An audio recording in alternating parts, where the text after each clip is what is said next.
Well, welcome back, everybody. It's another episode of the Review CBB Reviews flagship podcast. My name is Brendon Hodges, finally, and while you can't tell because I have a background on my screen, back on the campus of Syracuse University. Happy to be here with reliable internet, so there won't be any technical difficulties this time. Cross your fingers, knock on wood for me, please. Though we got a couple of big things to talk about today. If you saw the episode from last Friday, no writers, was just me flying solo, so a lot to catch up on, and a lot of new stuff to bring into play as well. We'll have our three-point play, best and worst of this last weekend. Matt Karner will join me in a few minutes. For now, though, I'll hit my starting five, and today it gets a little personal. Guys, I have a grievance, and I'm going to air it out to all of you, basically calling out the NCAA and their rules, because like I said, this hits very close to home. I have a tie to a school that I'm going to give to you in a few minutes. But first, we'll shroud it in mystery a little bit, okay? So I have these stats over to my right on this second screen. And this team I have in mind right now, they're 11-5. Pretty good, right? Even better, though. They are 8-2 in conference play. That's fantastic for a team at this point of the season. Better yet, they've won their last 8 games, lost their first 2 in conference. They're on an 8-game winning streak. Only 6 games left to go in the conference schedule, and they're alone atop their conference standings. Again, you think, great, what is there that I don't like about this? Well, even if they head into their conference tournament as the number 1 seed, even if they win their conference tournament, this team is not going to make the NCAA tournament. This team is a team that I've been following a lot because my sister goes to this school, Bellarmine University, one of the 4 new teams in Division I college basketball. Why am I mad about their status right now? Because they won't make the tournament because of the 4-year transition rule. Now, here's the thing. Having looked at this year in general, we've already seen transfer waivers being granted. We've seen the idea of putting the tournament into a bubble, changes to be made in a COVID year. Why not make a change where that could even last for the duration of however long college basketball lasts to get rid of this 4-year transition period? Forget the 3 other teams that have come in and struggled. Bellarmine was a Division II power that had the capabilities of winning their conference coming into this year. Matt Karner, who's coming on later, said that in the episode, I believe episode 2. Sam Bass said that. Matt Majinski said that. I said that. And yet here they are, with a chance to win their conference and not get the reward that's deserved of that, which is an automatic tournament berth. It's frustrating because they've played a tough schedule too. They played Duke at the outset of the season. That's not an easy game, even though Duke is down this year. Like, it's their first year in D1, so what? Like, we've seen teams after the transition period as well, like Florida Gulf Coast, another A-Sun team, first year in the tournament, after a transition period, went far. Bellarmine could do that this year, especially with there not being many blue bloods that are overpowering teams and only a couple teams who are really head and shoulders above the rest. But I'll rest my case there. The transition rule, it's stupid. Like, if there's a team that's good enough to win their conference and get to the tournament, why not let them into the tournament? Why make them wait 4 years to make them recruit against the other schools they're going up against? That's ridiculous. The best D2 players that were still at Bellarmine that are at D1 this year are beating the players that were recruited D1 to these Atlantic Sun schools. They should be in the tournament. They won't be because of that rule, but that's my gripe. And NCAA basketball, please fix it.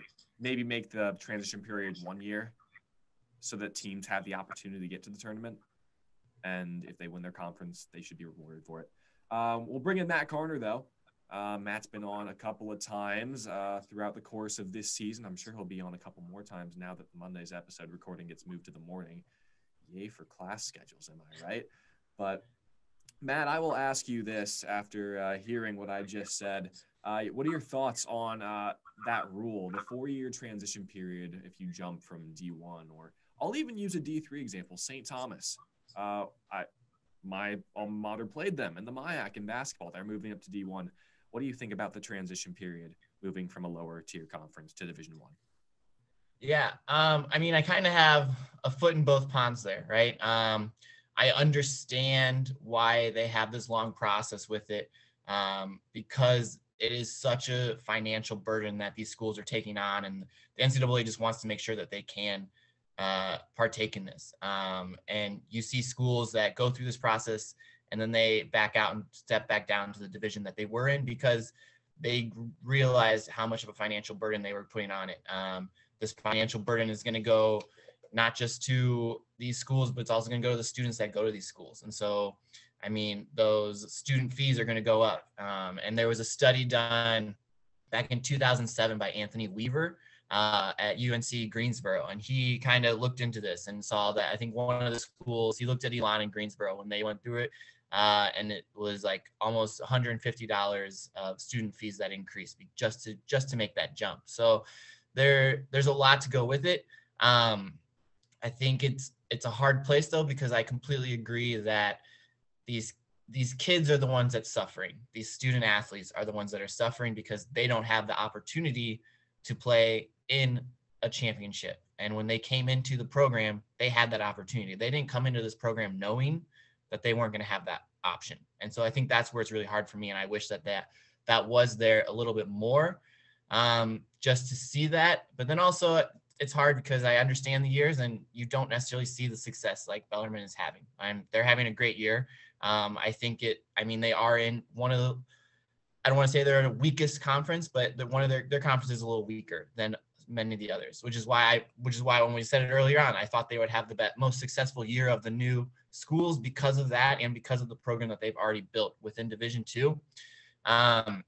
But then you look at Merrimack last year, right? They won the Northeast Conference. It was the first team to win 20 games in their first year as a Division I program. And they were the first outright conference championships. Only the Birmingham Southern in 2004 shared that. And then Birmingham Southern, they were a basketball powerhouse as well, but they couldn't make the transition completely. So they went back down to Division II. So it's just kind of one of those programs where there's a lot to take in, but I think yes and no. I think there's some good things and some bad things about it. Oh, it's interesting. You mentioned the financial ramifications of moving from either Division II or III to Division I. Not only that, but financial ramifications for new buildings on campus because stadium space has to be at a certain level. I believe what the example I gave with St. Thomas up in Minnesota, the stadium that you need for even a Division I football program has to at least exceed 15,000 seats, something like that. If you're transitioning from Division III to Division I, correct me if I'm wrong. I know this isn't a football podcast, but just an example. But looking at now, just like if you could change the rule, obviously it's not going to change because it's been set in stone for a while. And for the most part, it works. There are just certain cases where there are teams who are good enough to make the tournament and maybe even make a little mini run into the second, maybe the round of 32, if they're lucky, the second weekend, like a Florida Gulf Coast. Like, how would you change it if you had the opportunity to? Yeah, I think, like for me, like I said, like the biggest thing is that the student athletes are what's affected. So I don't mind seeing the first year where they aren't able to participate in the championships because I think that will just kind of give them. I think this year's a little different too. A lot of times those very first years, their schedules, they still have quite a few Division II opponents. Like they don't have to meet those certain ramifications that NCAA sets of what a Division I school has to have on their schedule. So I think just depending on what their schedule looks like, but I think ultimately, I don't know how the money is dispersed to these schools. I don't know what they get from their conferences. I don't know what, if anything, they get from the NCAA based on NCAA tournament or anything like that. And that's where it becomes tricky. But I think just having them being able to participate, even if the money that they receive isn't the same as what it would be down the line when they participate, just giving these kids an opportunity and a chance. And I think some conferences allow that. I think there are a few conferences out there where they can participate in their conference postseason tournament if they're still reclassifying. And if they win it, they just won't get the automatic bid. It'll go to the team who lost in the championship game. We've seen that before. And so I think it's just questions of what exactly is going to happen. But I think that would be where I would change it, just to give these kids an opportunity to participate, to play, because that's what they're here for. That's what NCAA is here for with their amateurism, right? They want to give them this opportunity to the sustained success. If you read the purpose of the NCAA and their bylaws. Like, it goes completely into everything that these 4 years are taking away from these student athletes. Well, obviously, a lot of change is coming to the NCAA. We'll talk a little bit about that later. Actually, I'm not sure if I have the story down, but new bills proposed in Congress for federal laws that benefit student athletes. It's a lot of red tape and stuff that not all of us understand because we are still in college or in a graduate program. Good thoughts, though, Matt, and interesting you say the D2, having D2 opponents, because there are plenty of teams who have had to play lower competition. I'm looking at you, Houston, Our Lady of the Lakes. That's a very little cupcake opponent that you guys had this weekend, especially after losing to ECU. Somebody mentioned that in the group chat this weekend, and it was hilarious.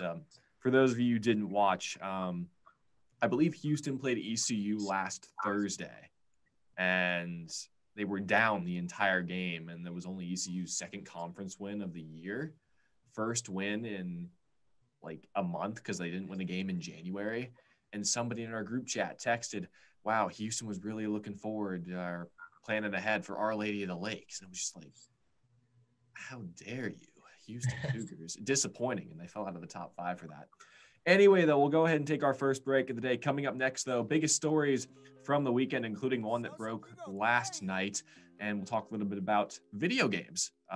Interesting topic with that. And I'm interested to see what Matt will say about a certain franchise that will be coming back to EA's lineup of sports games.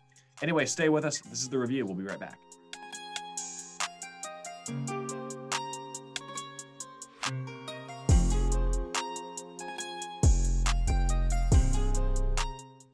Out of the break, welcome back to The Review. Matt Karner joining me today.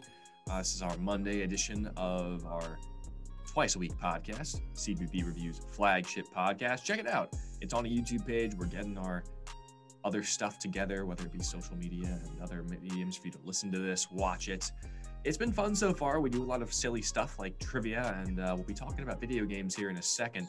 First off, though, here are the biggest stories in college hoops since we last saw you. And on Friday, it was announced the women's NCAA basketball tournament will be held in a similar situation to the men's, in a bubble in the greater San Antonio area, on 6 courts at 5 venues in that region from March 21st to April 4th.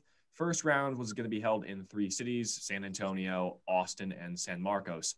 And then all subsequent games would be held in San Antonio from the round of 32 on. The Alamo Dome will end up hosting the Final Four, Elite 8, and Sweet 16. And all of those games will be televised on the ESPN family of networks and on the ESPN app.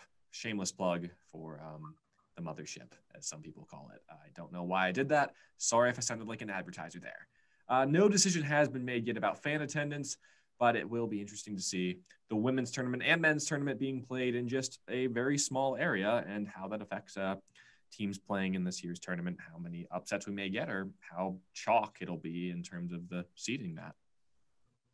Yeah, no, I think this is a great move. We kind of knew it was coming.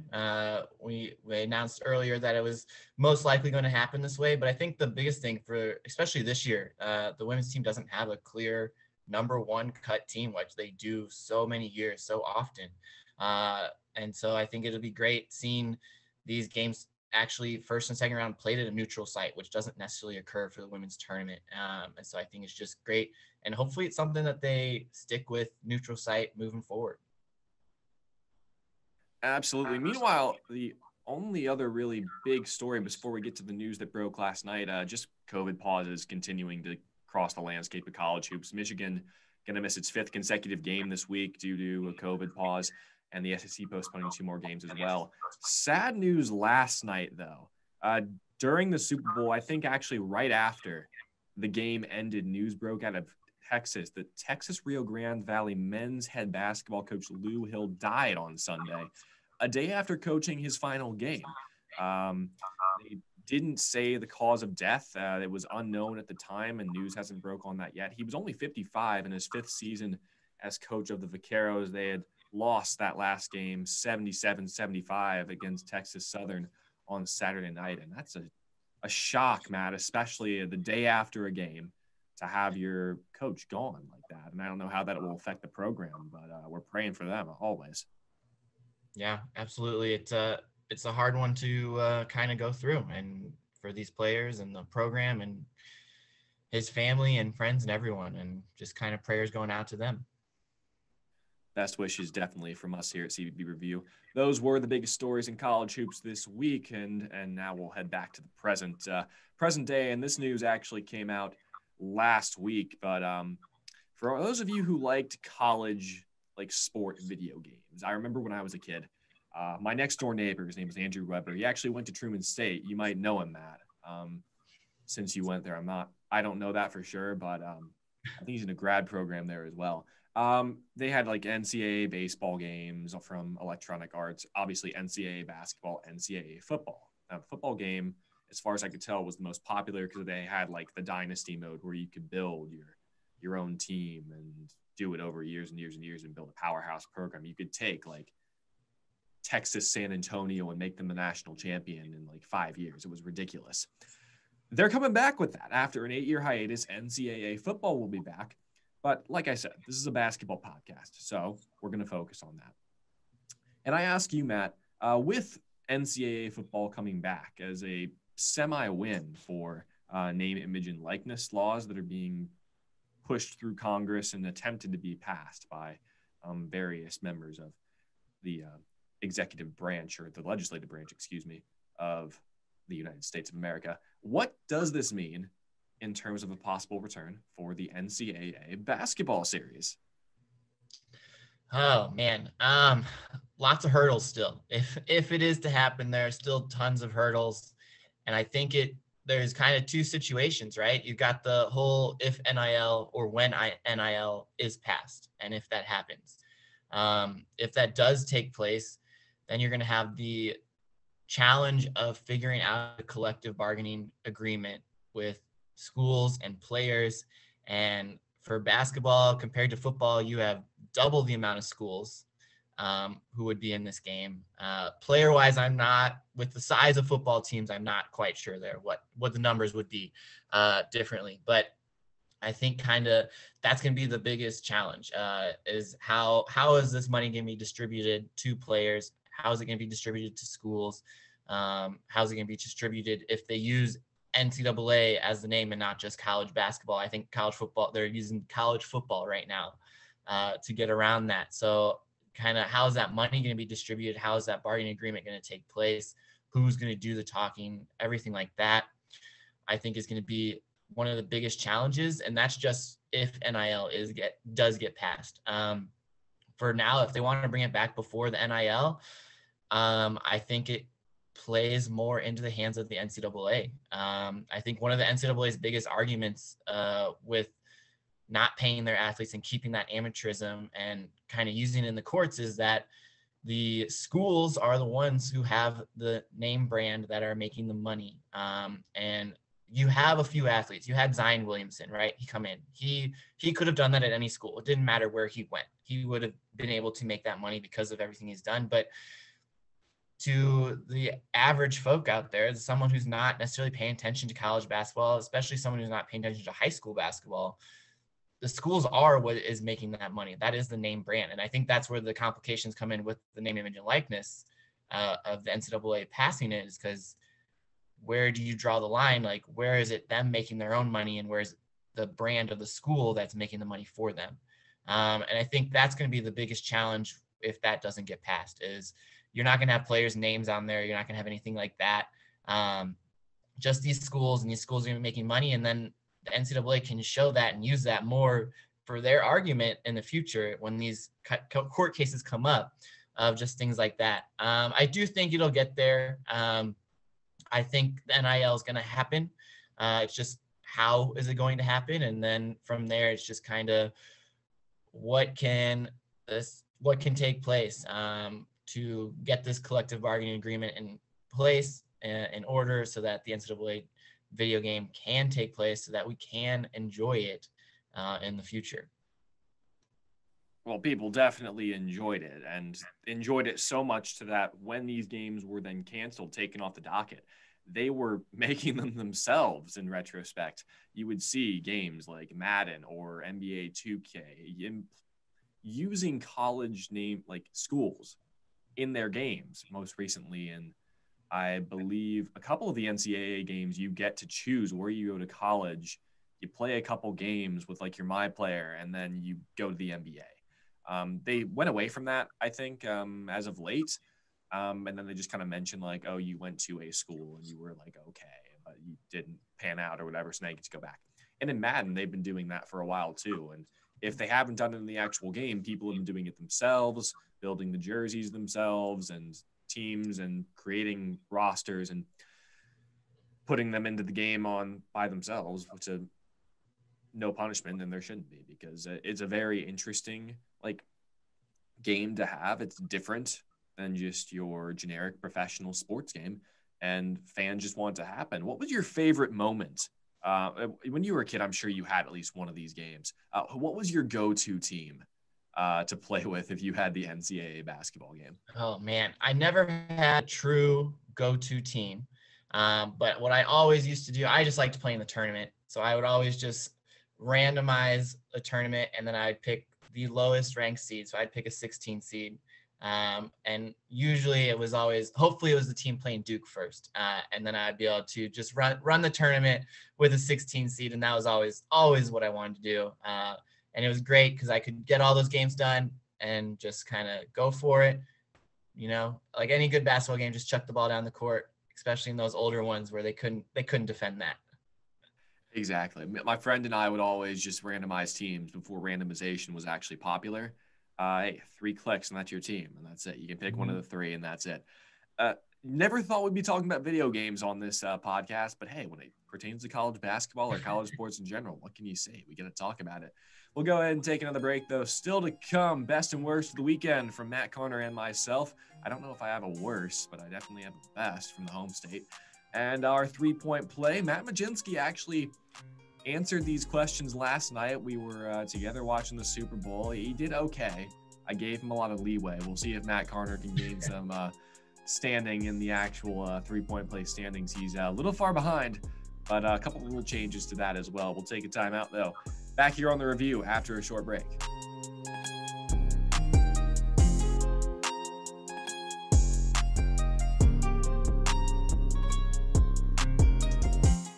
Back out of the break. It's the review. Brendon Hodges joined by Matt Karner today. Matt's been one of the more popular people on this podcast. He's been here, I think, now 3 times. And I can't say his average in the 3-point play has been as good. He's under 1 point per attempt so far this year. Before we get to that, though, our wild card segment today, and this is something that I guess you could say stolen. You could also say borrowed from other sports talk shows, sports podcasts out there that are made a little more professionally, not on Zoom, in our various places of academia. But best and worst of the weekend. So it's kind of like this game I used to play in the Boy Scouts. We would always go on a camping trip, and there was one in particular, Philmont out in New Mexico. You've probably heard of it if you were a scout or been related to scouting. You would stop every night, sit around the campfire if it wasn't raining, and everybody would give their rose, a bud, and a thorn. A thorn, a bad thing, obviously, from the day that you hope doesn't happen again. A bud, a great thing that happened during the day. A rose, a great thing that happened during the day. And a bud, something that you were looking forward to. For this, though, we're only going to do the rose and thorn part of that, meaning best and worst of the weekend. So, Matt Karner, go ahead, give me your best and worst from this last weekend in college hoops. Yeah, so I'm going to start with Boise State as my worst. I think they lost 2 games at Nevada. They're not the worst losses that could have taken place, but this is a Boise State team who started off the season really hot. They were in first place in the Mountain West for quite some time, but their schedule was really weird. They lost their first game against Houston, and then their Mountain West schedule was very like the bottom of the Mountain West first. They had all those games, and they're slowly getting to those top teams now in the Mountain West. So it's not a killer for them. I think they still have possibilities to get into the NCAA tournament. Nevada is definitely a year ahead of where they were expected to be. And they're going to be a team to really look out for next season. But I think those are 2 games also that Boise State, 1 game is okay. 2 games having that loss is not good. And that's going to hurt them down the line in bubble talk and everything moving forward. with the NCAA tournament if they don't get that automatic berth out of the Mountain West. My best of the week is Illinois. I think Ayo Dosunmu with his triple-double against Wisconsin, 21 points, 12 rebounds, and 12 assists. And then Kofi Coburn, 23 points and 14 rebounds. It almost looks like Illinois is finally taking that step that so many people, I myself particular, was expecting at the start of the season. Illinois was my favorite to win the Big Ten, and that was just because they finished right there with everyone else last season, but I felt they had the most room for improvement during the offseason into this season. That improvement didn't really take place early on. They just kind of stayed good. Like, they stayed good. And now it feels as if they might be taking that step towards great, towards that next pinnacle that they need. If they can continue that, they are definitely a team that can contend for a Final Four. If they just stay where they are, they're Sweet 16, maybe Elite 8. So I think seeing that win, 15-point win over Wisconsin, that was big for them, the way they did it, and just everything that's kind of been moving forward with them. That is why I picked them as my best. All right, well, I'll start with my worst of the week, and I think the obvious choice is Lou Hill passing away. That's a quick worst of the week, but I'll go elsewhere as well. Texas has been struggling as of late. They've lost 3 in a row. I'll just leave it at that. And yes, one of them was to Baylor. Like, I'm pretty sure it was to Baylor. Get over it, people. Baylor's really good. It's the other two, though, that concern me, because Texas had kind of surprised people at the start of the year, and they had been hovering around like inside the top 10 for a while now. And these 3 losses in a row really hurt like their standing both in the tournament field and in the AP rankings. My best of the week is the SEC race not being over after this weekend. It was a little scary there for Missouri. They were up 18 on Alabama going into half, either 16 or 18. And Bama started hitting shots, coming back. And in the back of my mind as I'm watching this game is like, oh, well, the SEC race is over. Alabama's going to win. And then they didn't, because for some reason, no SEC team that's behind in a game can play well in the last 4 minutes of a game. So I do think Burt Hill on Alabama was a little bit banged up in that game. He missed an open layup that could have put them ahead by 1 towards the end. But Missouri just keeps getting it done, and they're still alive to get a regular season SEC title in a down year for Kentucky. They're only, I think, 4 to 6 games left, and they're 3 or 4 games behind Alabama. But SEC race, still alive. It's been an enjoyable conference to watch. Maybe not as enjoyable as the just absolute mess the Big 12 is in terms of teams beating up on each other, and maybe even not like as competitive as the Big 10, because the Big 10 is just, I would lose sleep having to coach in that conference this year. But it's been an exciting conference race to watch. And with that, we'll move on to my favorite segment, because I don't have to participate in it and everybody else gets headaches from it. Our 3-point/4-point play. A couple more rule changes this time. There are some that happened last episode where we actually did this. There are some that are new now, because I don't like wasting 4-point play questions because no one can get to them. So I've changed it up a little bit. You can get a 3-point or a 4-point play through 4 questions now. So if you get at least 2 of the first 3 right, you'll get to the 4-point play question, okay? It'll just act as like an extra chance at a 3-point play. So to start, though, 3 questions or 3 points. That's your traditional 3-point play, right? If you only get 2 of them, you still get a chance at the 4th question. 1 mulligan, because Matt Majinski was cocky and way too overconfident and said 2 mulligans made it too easy. That mulligan will turn one of the questions into a multiple choice question. I will tell you this today. Question 3 cannot be turned into a multiple choice question. So you can either use that on question 1 or question 2 today, Matt. Okay. Yeah, that's really all the rules I have for you today. Today's topic, though, it's a bad one. And not because it's a bad topic. It's because it's about bad NCAA tournament history, which got a sly look from the boss man last night when I gave him these questions. Matt, are you ready? Well, I hope so. Okay, well, question 1, a lot of schools have been to the NCAA tournament a ton. You think of all the blue bloods, and then you think of the guys that usually win their conference tournament, right? Or get in at large because there's a team like Gonzaga in their tournament that you just can't beat. But which school has been to the NCAA tournament the most without reaching the Final Four?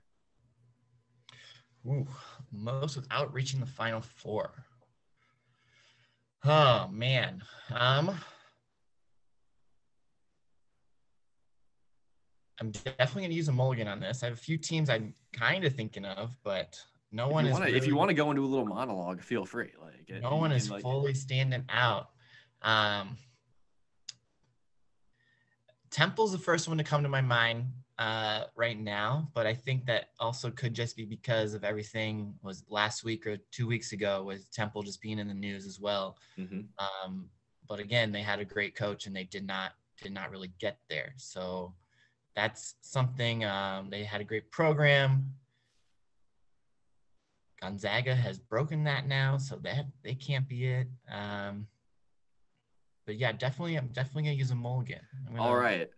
Well, your choices are Tennessee, Missouri, Xavier, and BYU. All right.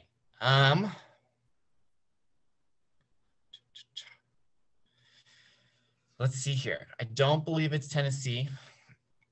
I want to say, did they make it or not? I can't remember now. Well, you got to remember, these could either be teams that have made it or teams that haven't made it, just they've had less appearances than the team that has. So,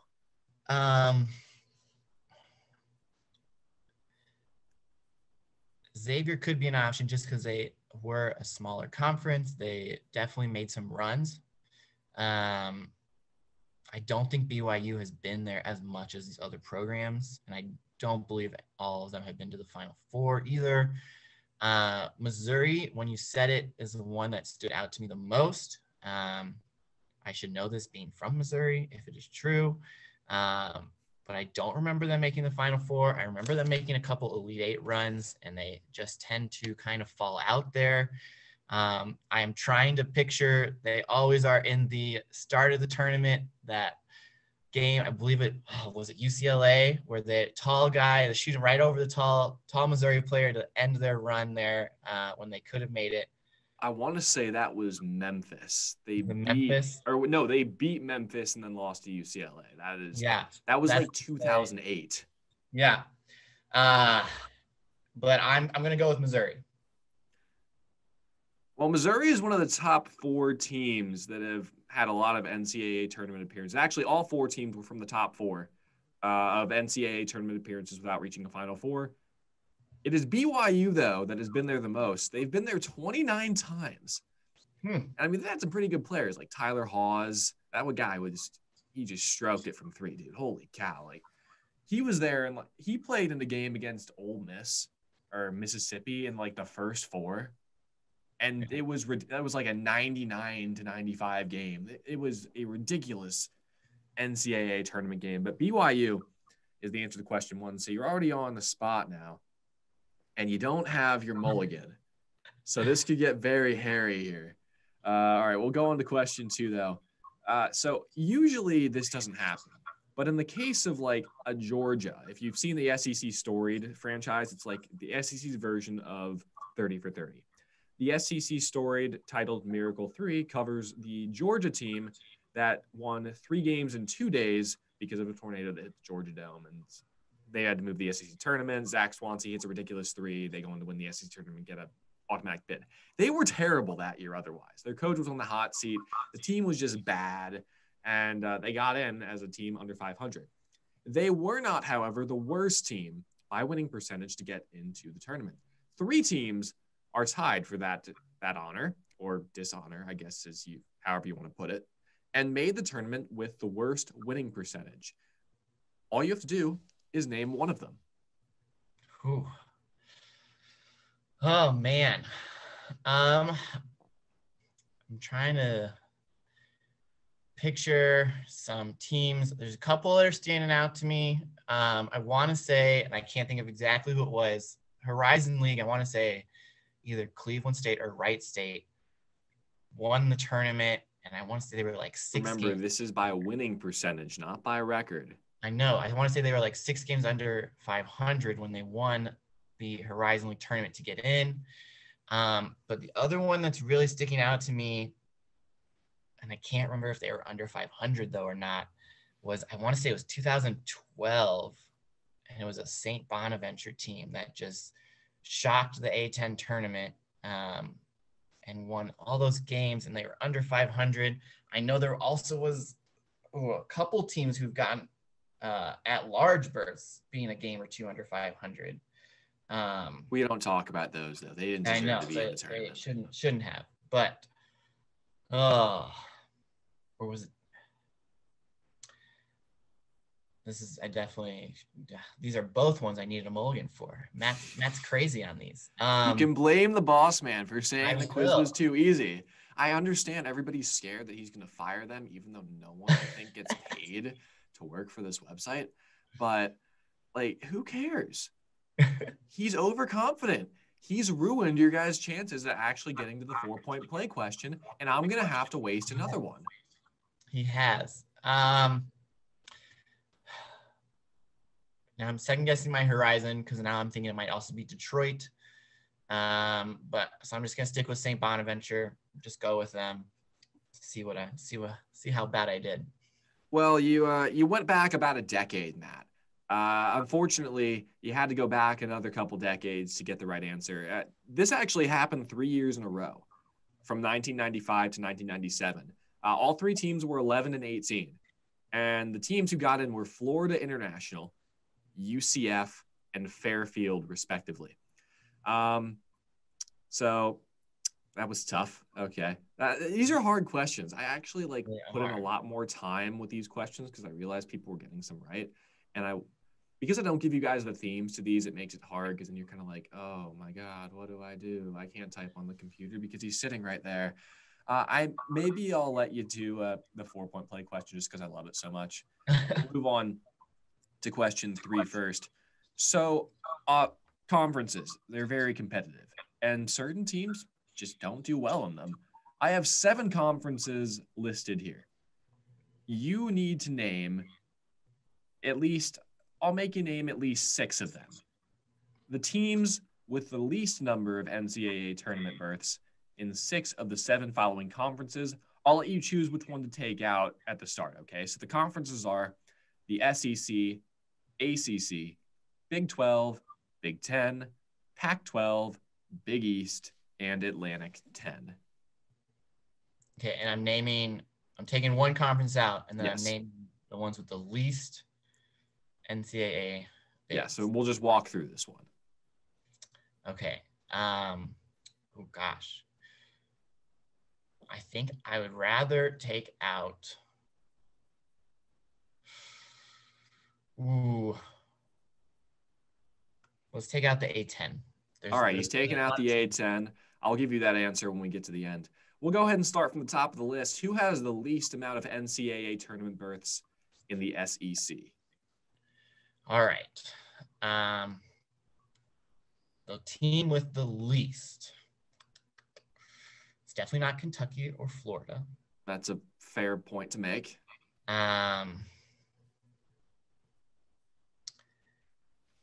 just made a Final Four, but both of these teams just made a Final Four, Auburn and South Carolina, but they also did not have much of a program before that.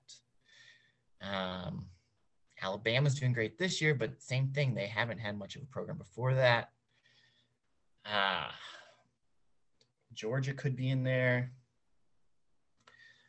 I'm going to go with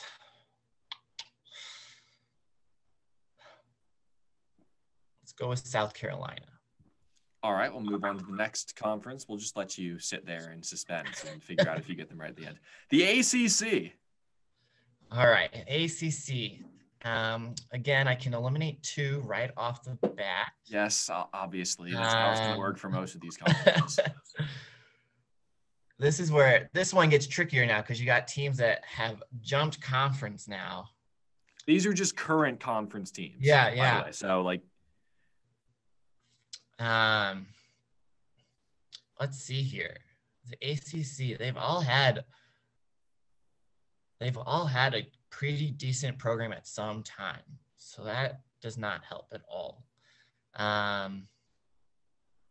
They've all had good players at some point too. I'm leaning between, I don't even know. I guess I'm leaning between Virginia Tech or Boston College just because I feel like they have the least historic. So I'm going to go with Boston College on that one. All right, we'll move on to the Big 12. All right, Big 12.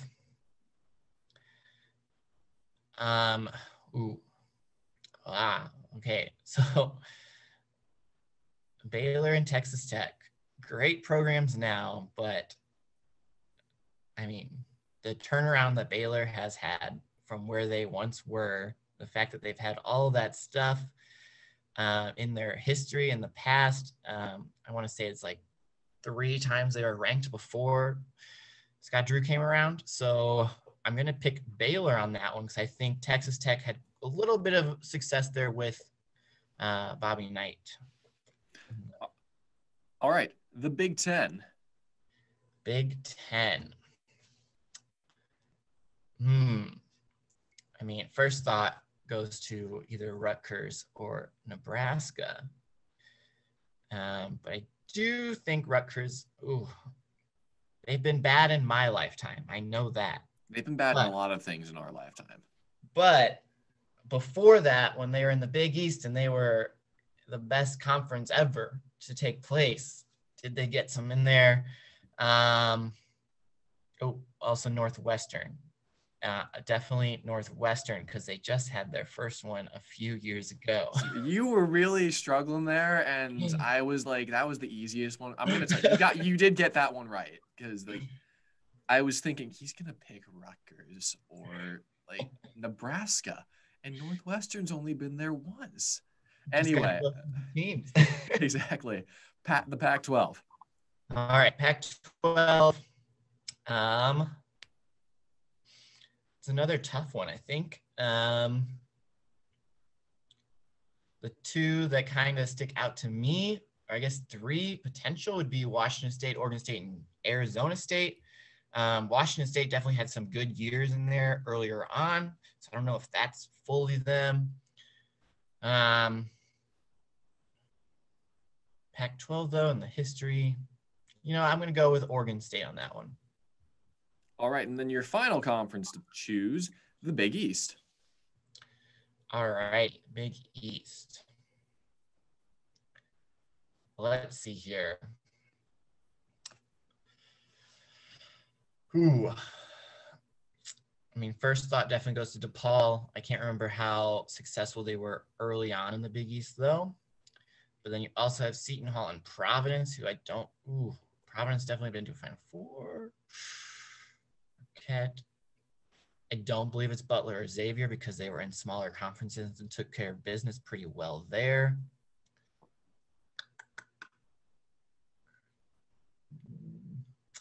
Let's go with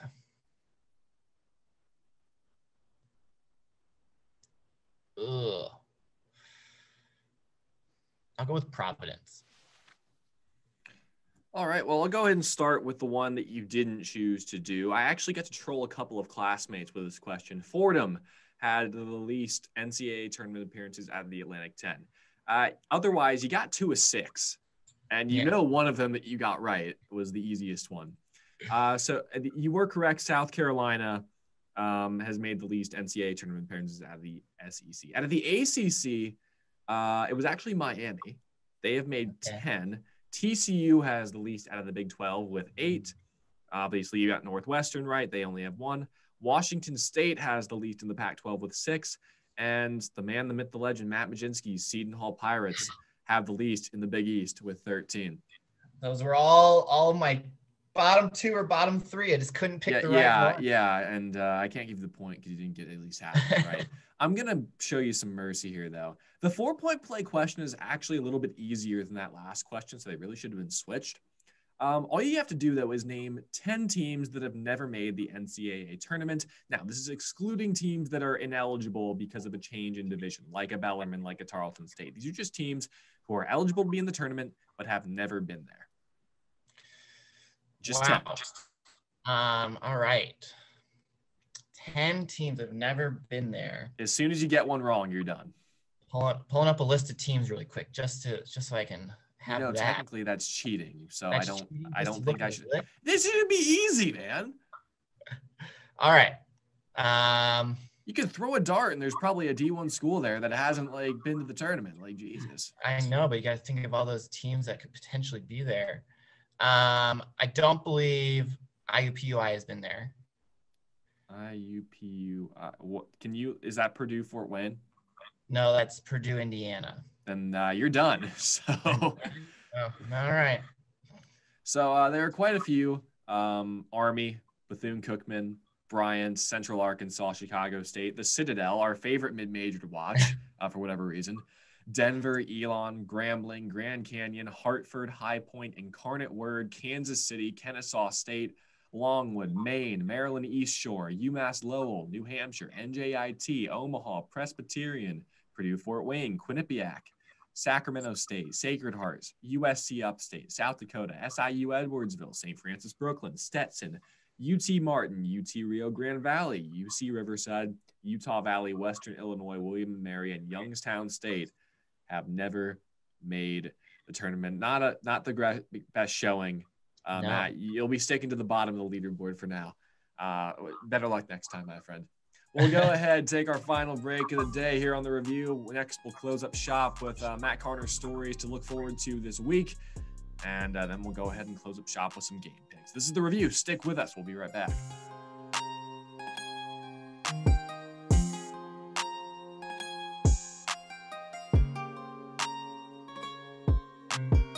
Getting set to close up shop here on a Monday afternoon. Well, technically Monday morning is when we're recording this, but this will be out this afternoon. Here on the review, Matt Karner just had an abysmal performance on the three-point play, which we've all been accustomed to at one point or another, except me, because I don't have to answer it. Maybe one day you guys will turn the tables on me and make me answer these questions, but I don't see that ever happening. We're back on the review, though, getting ready to close up shop here. We got game picks coming up in a sec, but first, Matt Karner's stories to start your week.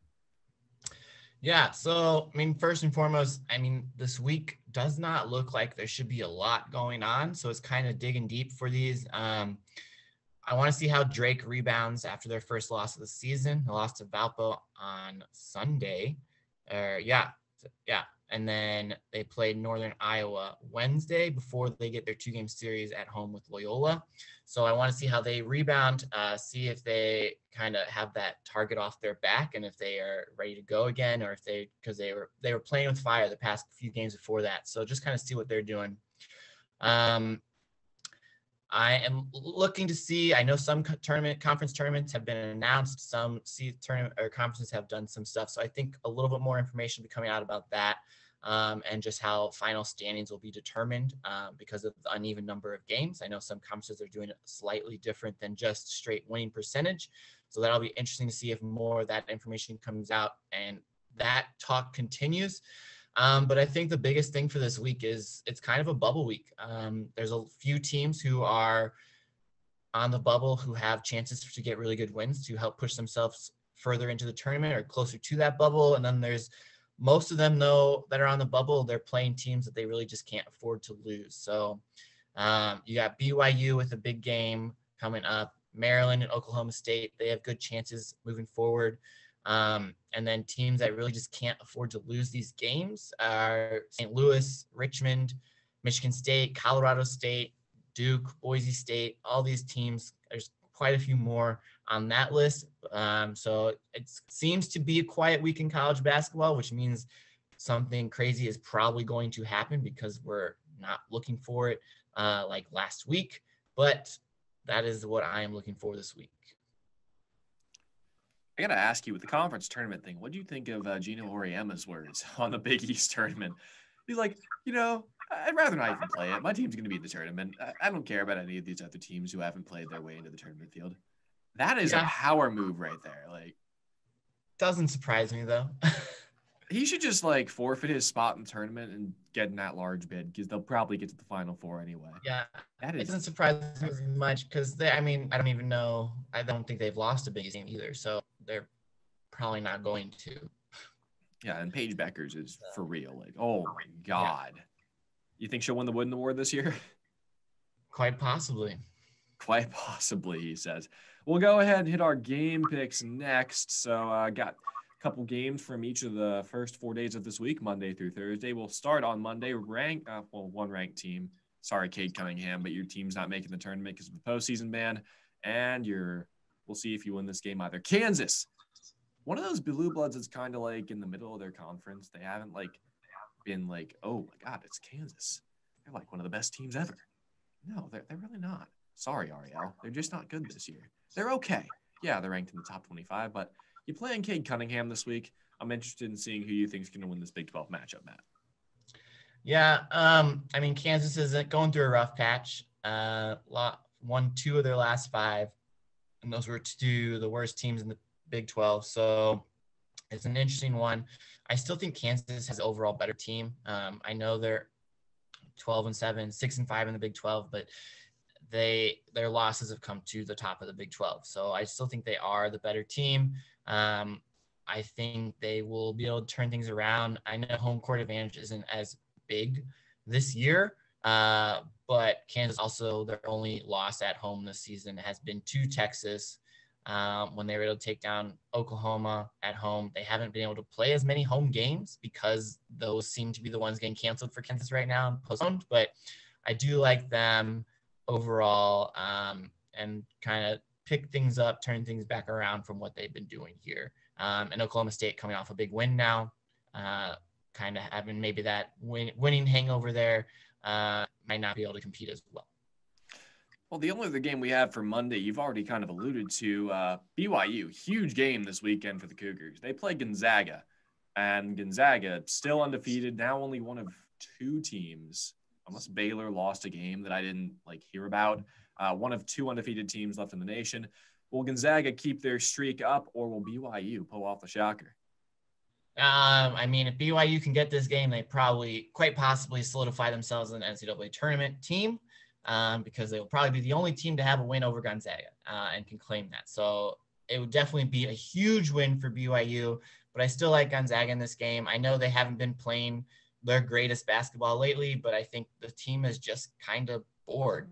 They're not playing the best opponents, quality opponents, and so they've just been getting the job done the way they wanted, which is why Gonzaga wanted to schedule a game against Villanova or a game against Houston this past week, which didn't happen. So I do like Gonzaga in here.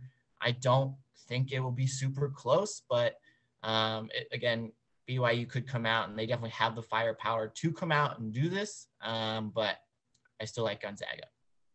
Moving on to Tuesday, first of back-to-back games for the VCU Rams. They visit Dayton in the A-10. And it's a pretty close race in the A-10 right now. You have a team like St. Louis in the conference who hasn't played many conference games because they've been on pretty much a winter-long COVID pause. And then you have teams like Dayton and VCU who are neck and neck in the conference standings. Who wins it? I like VCU. I don't expect a very high-scoring game. It should be pretty low. Both teams are pretty good on defense, and their offenses are, they're there. They get some points, but ultimately, I think VCU's defense is too strong for Dayton's offense. But then Dayton, Jalen Crutcher, if he starts going off, you've got your hands full. So that would make it interesting. But I do like VCU here in this one.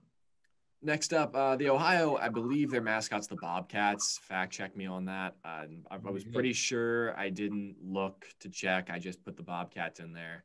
Anyway, they're playing Akron in a battle for Ohio. Not often do we care about battles of Ohio unless it's in professional sports. But I'm sorry, Ohio. I don't mean to bash you. It's just sometimes your sports aren't that interesting. You have Ohio State football and the Browns and Bengals. What do you expect me to say? Anyway, Ohio, the Bobcats playing Akron in the MAC. Another low-key close race. So who wins this one? Yeah, I think this should be a really good game. I know Akron won quite handily the last time they met earlier this season. But I think Ohio was figuring things out. I think they had a few injuries at that point as well. So they're kind of turning things around here.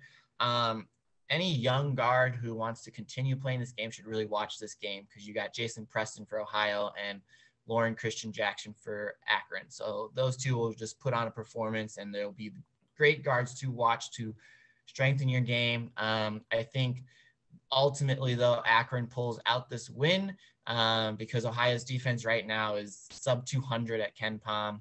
And I think that's just not going to get the job done against a pretty decent offense in Akron. Well, moving on, the one ranked on rank matchup that we have in our picks for this upcoming week, Matt Majinski's favorite player to hate, Mac McClung, is going up against the West Virginia Mountaineers in another really close race. We say there's not a lot going on in college basketball this week, but like that's really just in terms of big names. Like a lot of mid-major races are probably going to be decided in the next couple of weeks, and it starts with this week. This isn't a mid-major, obviously, because it's the Big 12. But two teams that are very close in the rankings, Texas Tech 6-4 in the Big 12, West Virginia 6-3. This game could really make the difference when it comes time for the conference tournament seeding, if of course they have the Big 12 tournament. Yeah, and it should be a great game to watch. I believe it was a 2-point game the last time they faced off, and it was pretty much a buzzer beater for West Virginia on that one. My biggest question is for both teams, which team's going to show up? Because I think both of these teams can be very inconsistent on the offensive end, and that's where they tend to struggle. I think West Virginia is a little bit better on the offensive end, a little more consistent than Texas Tech. I think Texas Tech is getting a lot of love here, but I do think that they will revenge their loss to them as well. So I'll go with Texas Tech. All right, let's hit a fast break here and go through these next couple pretty quickly. So VCU, their second game in 2 days, this time hosting Davidson. I like Davidson here. I think they're under the radar. No one's really talking about them, and I think they have a chance, and this will be their start to make a push to the NCAA tournament. Matt Waldman's Wofford Terriers going up against Terrell Owens' Chattanooga Mocs. I like Wofford. They rebounded nicely at their loss to VMI with a win over Furman, so they'll keep going. Radford and Winthrop have been tearing it up in the Big South race. Who will get the win, though? Because Radford struggled a little bit at the start of the season, and they've been turning it on as of late. I like Winthrop here. I think they finally fell back down to earth after they lost, and I think they'll rebound nicely to get those wins. All right, we'll stop the fast break there. We got 2 more picks to make, starting with the Ohio Valley Conference. The Fighting Dylan Windlers from, I believe, 2018. The Belmont Bruins are 20-1. I think they've played the most games out of anybody in Division I this year. I don't know how, because it's Belmont. They're in a mid-major conference, and you would expect them to have some sort of COVID pause because there's not like as much money in conferences like that. But they're undefeated in the Ohio Valley, 14-0. Going up against Eastern Kentucky, they're a little bit behind in the rankings. They've played a few less games. They're only 8-3 in the OVC. Will Belmont keep the winning streak going? I believe they do. They had their pause early in the season, like before the game started, which is why they've been able to make it through. But their loss early on came because of injuries. So with a full healthy roster, they have not lost yet. And I like them to keep going. Eastern Kentucky just had 2 losses this weekend too. So going with Belmont. And finally, our final pick of the day. Every Tampa Bay Buccaneers' favorite college now is the University of Minnesota. If you don't know what I'm talking about, they have plenty of rookies from that school in there. Antoine Winfield threw up the deuce at Tyreek Hill and got a taunting penalty last night. Complete BS, if you ask me. Like, sure, it was taunting, but let him do that. It's the Super Bowl. Let him show emotion. And, of course, Minnesota's own Tyler Johnson, solid receiver. He's going to be a big player next year. Just you wait. We're not talking football, though. They play Purdue. The Golden Gophers do. They've been struggling as of late, though. They had a couple really signature wins in the Big Ten, but now they're below 500 in conference play, and they're going up a Purdue team that's turned it around as the year is going on. Yeah, I think Minnesota started the season off great. I think they have also fallen back down to earth. I think this is more where we expected them to be this season. So I do like Purdue. I think Matt Painter just, no matter who he has, he just seems to be consistent and get the job done for Purdue. So I do like them. Minnesota is a really good team at home, though. and this is on their home court, but I'm still going to go with Purdue on this one. Those are our game picks, and that's how we'll end off today's episode of The Review. Matt Karner, thanks for joining us, man. Hopefully next time you'll do a little better in trivia and maybe study up before the fact. Maybe I have to give everybody a little hint on what our topic is every time too, because it could help. It's been tough, especially since you guys are all students. It's not like we work in an office and I can like study all this stuff in our free time. But that's all we got. We'll close up shop here. Next episode will be coming out on Friday. I believe Sam Bass may be thinking about stopping by along. I don't know who else said they'd be available for Friday in the group chat. Somebody else did. So hopefully we'll have 2 people on there. It means we'll have to do that whole 40-minute Zoom limit thing. We didn't have to do that today, thank God. But for myself and Matt Karner and all of us here at CBB Review and The Review, it's CBB Review's flagship podcast, have a great week watching college basketball. It's the focal point now. There's nothing stopping you from watching it, so watch it. It's been great so far, and while Matt says it's a down week, there's some pretty interesting storylines to look up. So take care, everyone. Hope you enjoyed the episode, and we'll see you on Friday.